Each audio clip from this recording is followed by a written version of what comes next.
बात की कि मैं ऐसे ऐसे पढ़ाना चाहता हूँ। उन्होंने बोला आप तो अभी खुद ही बच्चे हैं, आप क्या पढ़ाएंगे। तो जब मैं उन स्टेज पे चढ़ रहा था तो मुझे वो अपना डिसीजन याद आ रहा था लाइफ का, जब मैंने अपने माँ बाप को बोला था कि वाकई में एक दिन मैं मुखर्जी नगर का बेहतरीन टीचर आपको बन के दिखाऊंगा। क्लास अपनी ले रहा था तो 6 बंदे मुझे पीटने आए, और ऐसा कर कौन रहा था।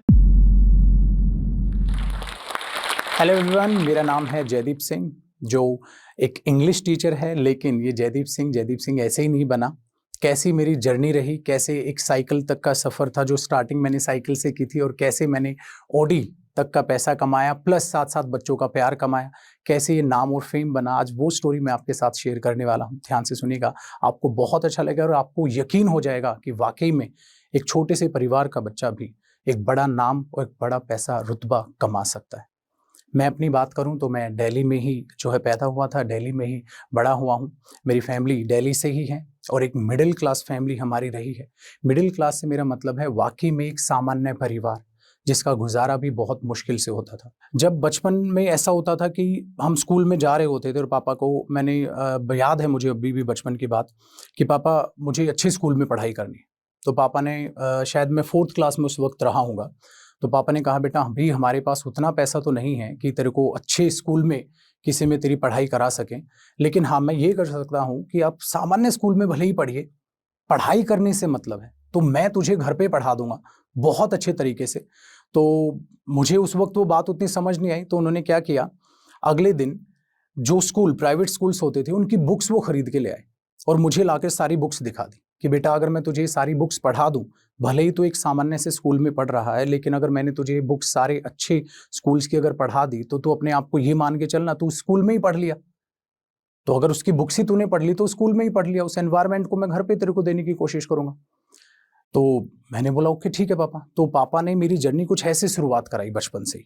तो उन्होंने खुद पढ़ाया, प्लस मैं सामान्य स्कूल से एक पढ़ता रहा। फिर 11th-12th कॉमर्स स्ट्रीम से मैंने जो है पास आउट किया।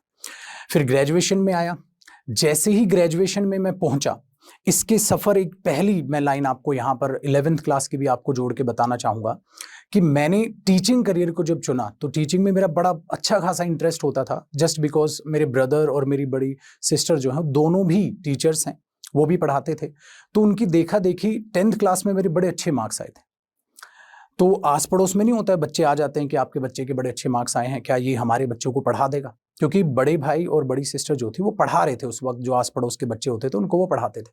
तो वो छोटी क्लासेस को नहीं पढ़ाते तो बड़ी क्लासेस को पढ़ाते थे। मैं हुआ था 11th क्लास में, 10th क्लास में अच्छे मार्क्स आए थे। उन्होंने बोला हमारे बच्चों को पढ़ा देगा, ये 4th 5th 6th क्लास के बच्चे हैं, इनको तो आराम से पढ़ा लेगा।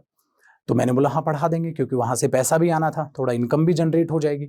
तो मैंने कहा हाँ मैं पढ़ा दूंगा, टीचिंग में इंटरेस्ट था ही। तो 11th क्लास में मैंने फिर पढ़ाना भी स्टार्ट किया, प्लस 11th में मैंने कॉमर्स और 12th में भी जो कॉमर्स स्ट्रीम थी वो भी मेरी चल रही थी। तो 11वीं 12वीं में मैं पढ़ाता भी था और 11वीं 12वीं में मैं पढ़ता भी था। फिर जैसे ही ग्रेजुएशन में मैं गया, फर्स्ट ईयर के बाद जब जैसे ही सेकंड ईयर में बीकॉम ऑनर्स मैंने ग्रेजुएशन में किया हुआ है, जब मैं सेकंड ईयर में गया, ठीक है, डीयू में, तो सेकंड ईयर में मैंने फर्स्ट ईयर स्टूडेंट को पढ़ाना स्टार्ट कर दिया। कुछ इस तरीके से मैं बढ़ता चला गया। तो जैसे जैसे अगली क्लास में बढ़ा, पिछली क्लासेस को कोचिंग देनी मैंने स्टार्ट कर दी, जहां से इनकम आना स्टार्ट हो गया।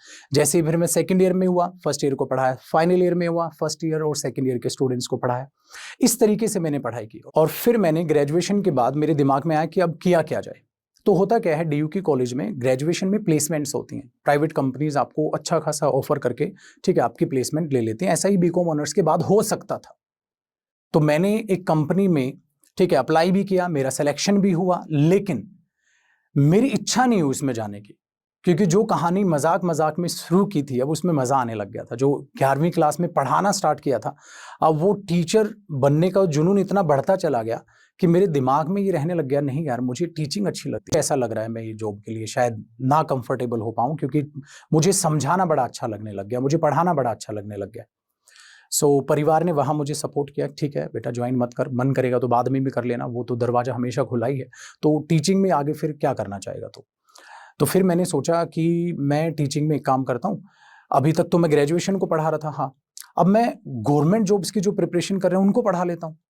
और ये गवर्नमेंट जॉब की प्रिपरेशन मुझे कैसे पता चली, जो डीयू है, ठीक है, या जो भी आप दिल्ली से हैं उनको मैं बताना चाहूँ, मुखर्जी नगर एक एरिया है हमारे पास, और मुखर्जी नगर से जस्ट पहले एक एरिया पड़ता है जीटीबी नगर, जहाँ पर है खालसा कॉलेज, ठीक है।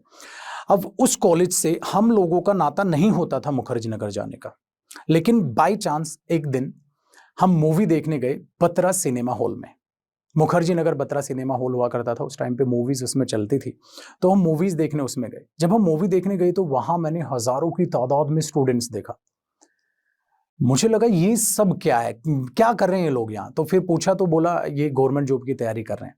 और वहां पे कोचिंग सेंटर्स में उस टाइम पे यही लाइन होती थी, मात्र 5 महीने की तैयारी में पाए, ठीक है, सरकारी नौकरी। ये लाइन हमने पढ़ी। डीयू का ज्यादा लिंक उस टाइम पे नहीं हुआ करता था गवर्नमेंट जॉब से। ज्यादातर लोग एमबीए की तरफ भाग लेते थे, ठीक है, भाई कैट का एग्जाम देंगे वहां, या प्लेसमेंट के थ्रू प्राइवेट कंपनीज में चले जाते थे। तो वहां से मुझे पहली बार पता चला कि गवर्नमेंट जॉब्स की तैयारी होती है।